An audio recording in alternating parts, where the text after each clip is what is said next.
Welcome to our fifth episode of Privacy Unpacked from Bird and Bird. I'm Niels Lelfing, counsel in Germany at Bird and Bird, advising clients on all issues around data and information technology law.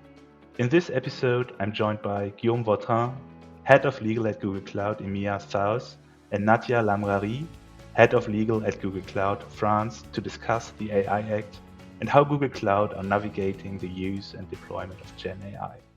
By way of quick introduction, as a tech law firm, Bird& Bird is obviously also deeply involved in advising on Gen AI.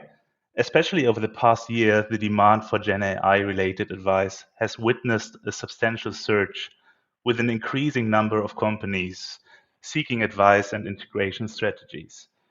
With over 1,400 dedicated lawyers based across Bird& Bird's 32 international offices, we have one of the largest global teams focused on this innovative and disruptive technology.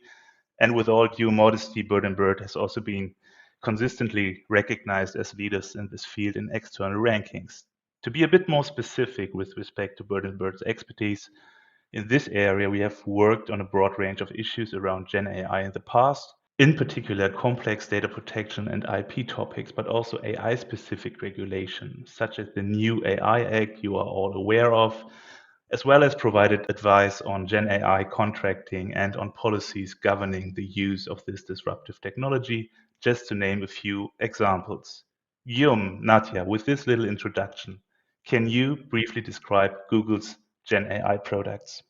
Yes, thank you, Niels. First, let me thank you for having us in this new episode. It's a real pleasure getting an opportunity to describe in more details what we do. To answer your question, AI has always been at the heart of everything we do at Google. Niels, maybe you are a Google search user, and so you have probably noticed that since 2001, Google Search incorporated machine learning to spell check at scale, for example. But the advancements in today's AI model are not just creating new ways to engage with information, find the right words, or discover new places.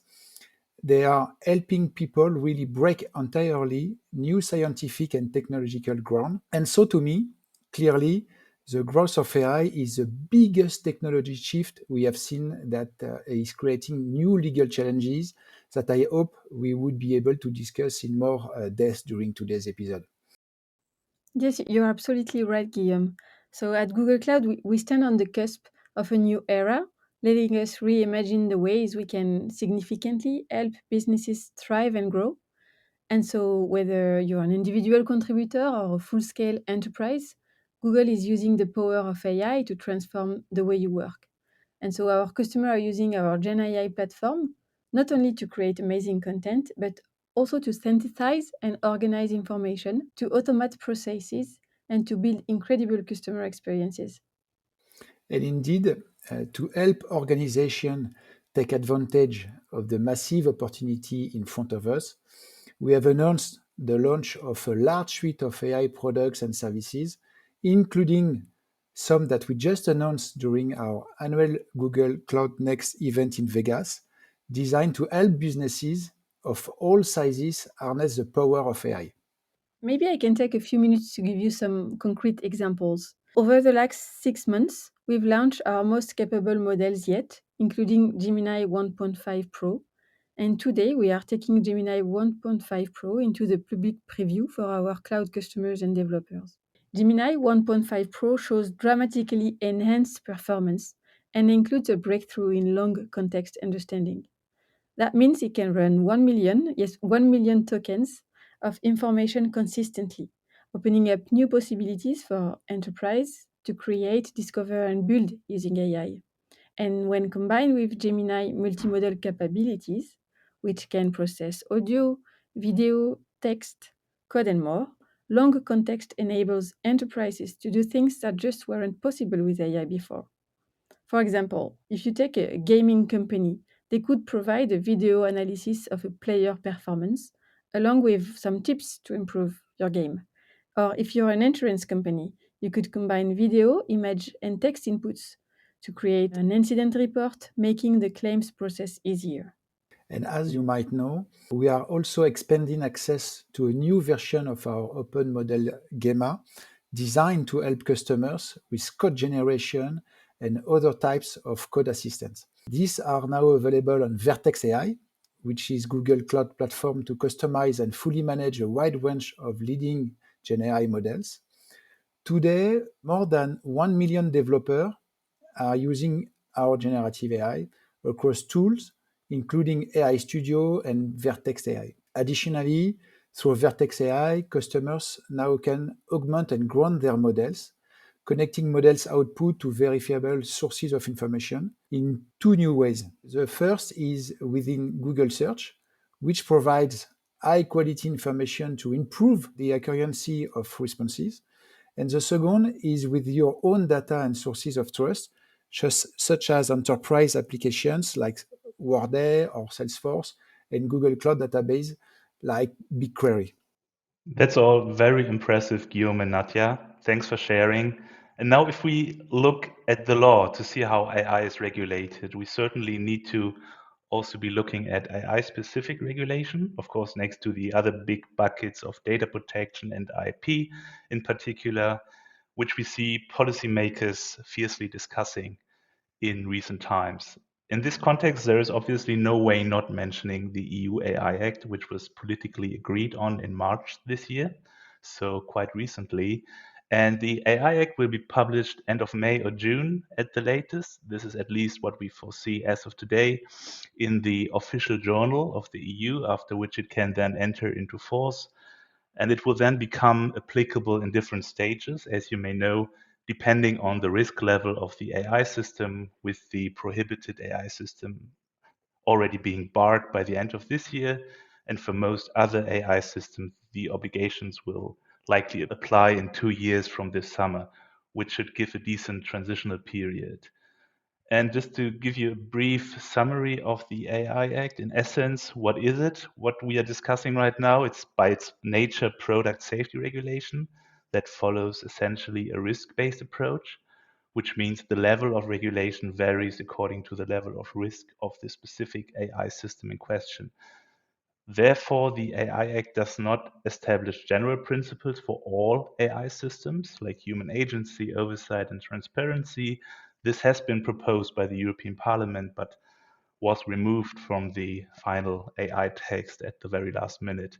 So we have, in essence, overall 4 risk levels, ranging from unacceptable to minimal risk, typically illustrated by the EU Commission through a risk pyramid. I'm sure you have all seen this little thingy with different colors indicating different levels of risk.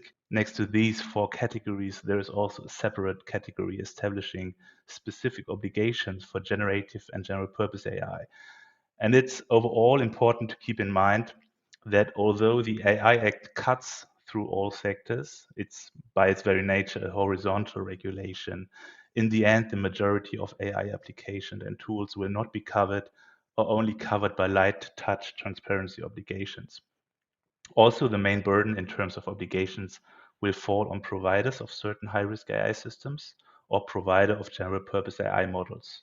And just to give you an example on the former, the high-risk AI, for example, covers AI systems intended to be used to evaluate the creditworthiness of natural persons, or AI systems intended to be used for recruitment, which to some extent already shows their inherent risk. And similarly, providers of general purpose AI also have quite stringent obligations, especially if their large language models qualify as systemic risk. Now, in your view, Guillaume, Nadia, how do recent regulatory developments, for example, the AI Act, impact the use and deployment of Gen AI technologies in business operations?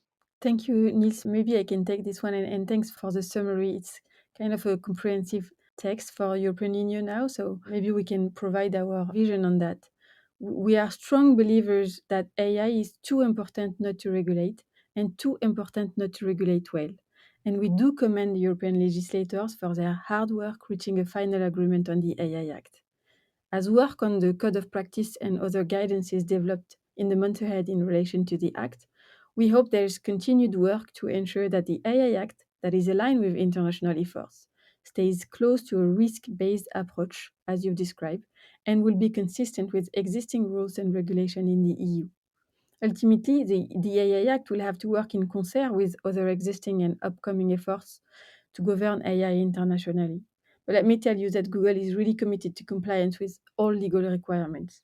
Thanks. That's really interesting to hear, Nadia. Now, in terms of assessing the impact of the AI Act and questioning what companies shall actually do, companies involved in developing, selling, or using AI, in our view, they cannot start early enough to map each of their AI systems, assess whether they are in scope of the AI Act, and identify the obligations depending on the role of the company for each individual AI system or use case. This assessment, in our view, should also in this light start with the creation of an AI system inventory to have a good overview of all AI systems. And with that, assess whether they are in scope of the AI Act, their specific risk level, the organization's business role in the supply chain, and how the applicable obligations can be implemented under the AI Act. Finally, and this is also important and one point to note, in terms of obligations, it will also be important for companies and businesses alike to follow the further developments, in particular with respect to upcoming technical standards, which establish a presumption of conformity if complied with. Little caveat in brackets, they are not yet in place, but currently being developed on EU level, as well as, of course, guidelines from the Commission, which the AI Act explicitly mandates the Commission to issue. And all this shall ultimately help making the AI Act easier to implement. Now, Nadia, Guillaume, how does Google Cloud prepare for the EU AI Act? Yes, thank you, Niels.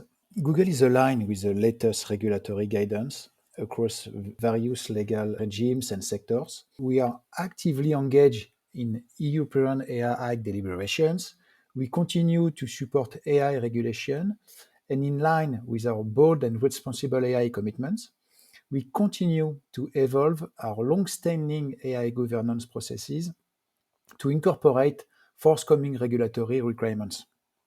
And if I can add, maybe as a last point here, you mentioned this, Niels, but we closely monitor and analyze new updated regulations, and we regularly engage regulators and other important stakeholders through roundtables and other engagements. With our engineering team, for example, we are also closely tracking forthcoming standards and regulation to ensure our product roadmaps serve and continue to serve our customer needs. We are now focusing on our next chapter of preparing for regulatory oversight and compliance, while still building trust, still staying true to those core principles that we laid out in our AI principles. That sounds all very good. Thanks very much. And also, to me, it sounds very role model like what Google is doing in this respect. If we now shift away from the AI Act a bit and focus more on other important regulatory frameworks, almost intuitively, the GDPR comes to our mind, which is almost in all cases highly relevant for AI because its applicability is defined by the processing of personal data, as you all know. So we will be quite quickly within the scope and applicability of the GDPR when we discuss AI systems. From a customer perspective, most organizations will buy into AI by looking for trustworthy vendors who provide AI services, either off the shelf or which can be customized and fine tuned to a particular customer. This also means the privacy compliance of these customers, who are usually controller, significantly depends on the setup and architecture the vendor is offering. And in this context, it's crucial also for organizations to select the right AI service provider who knows both AI and GDPR and can offer GDPR compliant AI services and tools. And from my perspective, this would, amongst others, include, and I'm curious to hear your thoughts on this in a second, that in the first place, it's really important to have appropriate transparency and control over how the customer data is used. So customers should be able to exercise this control. This also means it should be clear at any time or any stage of the processing which data is exactly used for which purposes. Also, privacy by design and default, this is closely linked to this, as customer data should only be used when needed for the specific use case in question. And also linked to this is the very crucial point from my perspective as a data protection lawyer, that the customer data must not be used for general training the model or conversational capabilities of the Gen AI unless customers and data subjects have explicitly consented thereto. And last not least, of course, safety and security architecture should be up to date and mitigate novel safety and security risks arising from AI as a new, innovative, and disruptive technology. Nadia and Guillaume, how does Google Cloud protect its customer AI privacy? Yes, thank you, Niels. It's a very important point. And across Google, I can explain you that across Google Cloud and Google Workspace, we have a long share and robust privacy commitments that outline how we protect user data and prioritize privacy. The generative AI does not change these commitments. It actually reaffirms their importance. We are committed to preserving our customer privacy with our cloud AI offerings and to supporting their compliance journey. Google Cloud has a long-standing commitment to GDPR compliance, and AI is no different how we incorporate privacy by design and default from the beginning. We engage regularly with customers, regulators, policymakers, and other stakeholders as we evolve our offering to get their feedback for Google Cloud, Google Workspace, or Google Workspace for Education AI offerings, which process personal data. Thanks, Guillaume. Let's maybe pause a little bit and focus on what we are committed to, because that's the most important part. And Niels, you've outlined this when you summarized the question, but let's focus on our AI approach for Google Cloud, which includes incorporating privacy design principles, designing architectures with privacy safeguards, and providing appropriate transparency and control over the use of our customer data. And so if you're a customer of Google Cloud, your data is your data, whether it's the generated output or the customer fine-tuned data. We would only process your data according to your instructions. So let's be clear. Our customer data is our customer data, period. Their privacy is also protected. We have always maintained that our customers control their data and we process it according to the agreements that we have with them. We will not and cannot look at the data without a legitimate need to support their use of the services. And even then, it's only with their permission. If you're a customer of Google Cloud, your data does not train our models. We don't use data that you provide us to train our own models without your permission. And if you want to work together to develop a solution using any of our AI machine learning products, by default, our team will work only with the data that you have provided and that has identifying information removed. We work with their raw data only with their consent and where the model development process requires it. We are committed to giving our customer increased control and visibility over their data. The transparency that we try to build here does create trust that is necessary for any business to succeed in this arena. That's why we led the way in providing meaningful transparency into provider access to customer data, and now we're extending that transparency to our AI and machine learning work, helping our customer address global privacy and data protection requirements, enable them to apply machine learning to accelerate their business with confidence. Another important point to mention is that when you're a customer of Google Cloud, you own and you do control your data, and your data stays within your organization. Whether it is in our Vertex AI platform or Gen AI app builder, we recognize that customers want their data to be private and not to be shared with the broader Google or large language model training corpus. And so customers maintain control over where their data is stored or if it is used, letting them safely pursue data-rich case while complying with various regulations. Google does not store, read, or use customer data outside their cloud tenant. And so by doing this, we aim at providing enterprise assurances for privacy and security. We are able to provide cloud AI offerings such as Vertex AI and foundational models with enterprise-grade safety, security, and privacy baked in from the beginning. In our Gen AI implementation for enterprise customers, the data of the organization remain in their own instance. I think it's important to remind our audience here, whereas our LLM is frozen. And so the learning and fine-tuning of the model with customer data is stored in the adaptive layer in the customer instance. Nadia and Niels, if I may, let me summarize because here we are. It's really important to remind that customer data is the customer data. Your data is your data. Your privacy is protected. Your data does not train our model, and you own and control your data that stays in your organization. Thank you both for this comprehensive overview, which exactly, I have to say, addresses the points which customers are frequently asking if they have to implement AI systems into their organization. Looking at another topic, ethics, which I'm sure you are also dealing with to quite some extent. Ethics plays a pivotal role in the development of Gen AI. As this becomes more prevalent in business activities, could you mention some ethical considerations that companies should take into account? Yeah, sure. To us, being bold in AI means being responsible from the start. As being one of the leading companies progressing the work in AI, we have always been strongly committed to the responsible evolution of AI as we pursue the research and development of generative AI and other nation technology.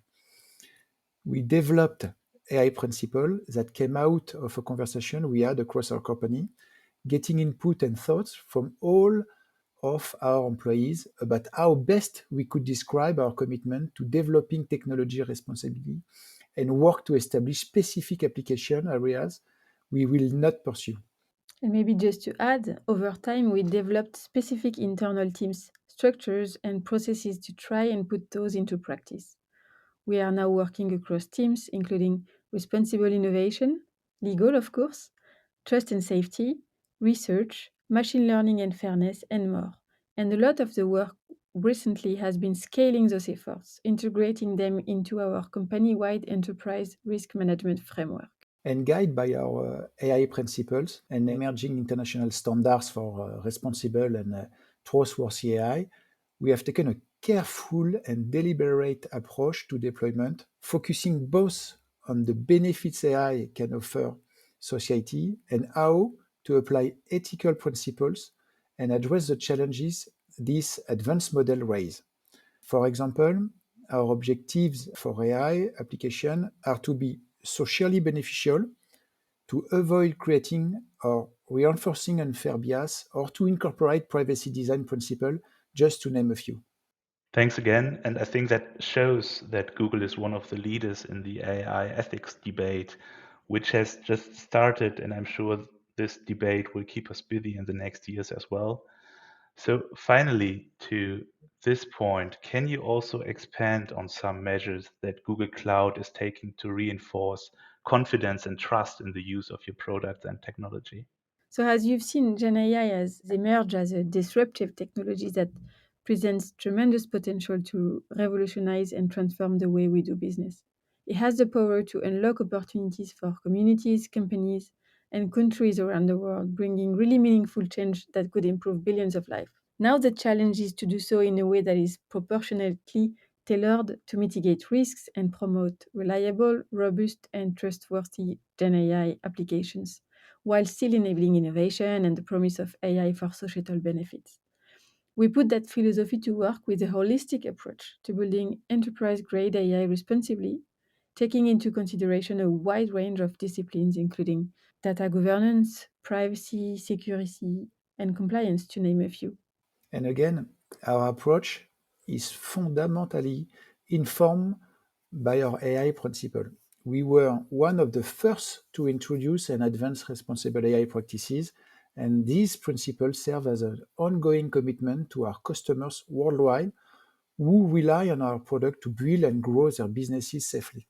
Let me maybe add that our AI products are built atop a scalable technical infrastructure underpinned by a secure by design foundation and supported by logical, operational, and physical controls to achieve defense in depth, at scale, and by default. You've mentioned some examples that we've put in practice, Nielsen. So here we've taken a three-pronged approach to secure, to scale, and to evolve the security ecosystem, helping organizations, our customers, deploy AI systems on Google Cloud, continuing to launch cutting-edge AI-powered products and services to help them achieve better security outcomes at scale, and continuously evolving to stay ahead of threats. And in addition to our focus on security, our approach includes incorporating privacy design principle, designing architecture with privacy safeguards, and providing appropriate transparency and control over the use of data. When bringing new offerings to the market, we incorporate these principles throughout the product lifecycle and design architectures with comprehensive privacy safeguards, such as data encryption and the ability to turn relevant features in order to raise findings across security, privacy, and abuse disciplines in the AI models and solutions. Google implemented an AI red team. The team is simulating realistic adversary activities by leveraging attackers' tactics, techniques, and procedures to test a range of system defense.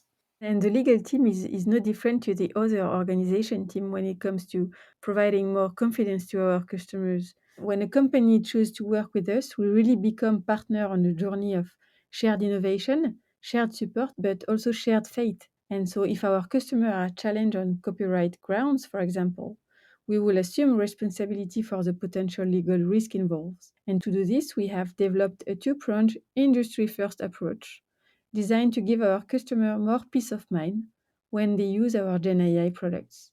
The first prong relates to Google's use of training data, while the second specifically covers generated output of foundation model. And taken together, these indemnities provide comprehensive coverage for our customers who may be justifiably concerned about the risks associated with this exciting new frontier of Gen AI products. And so, the same trust and confidence philosophy applies to our effort to advocate on behalf of our cloud customers for an open, a secure, and an interoperable cloud ecosystem, and to end the restrictive licensing practices that are the true barrier to customer choice and competition in the cloud market.